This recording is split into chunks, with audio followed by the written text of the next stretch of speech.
Today, making a sample 451 bike for an Italian customer. All the parts for the bike in our workshop, top and bottom, to prevent sticking in the future. A size 34 headset. Then press to the center of the headset. Next, we start tightening this thing until it is pressed tight against the upper plate.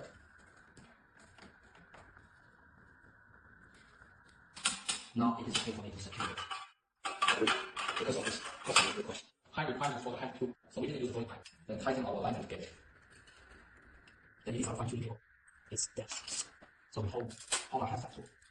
We tighten it by hand. Then use our tool to tighten it slightly. And after tightening slightly, don't tighten it fully. We adjust the orientation of the spacer. Then just tighten our stand cap. The front part of the bike is completed.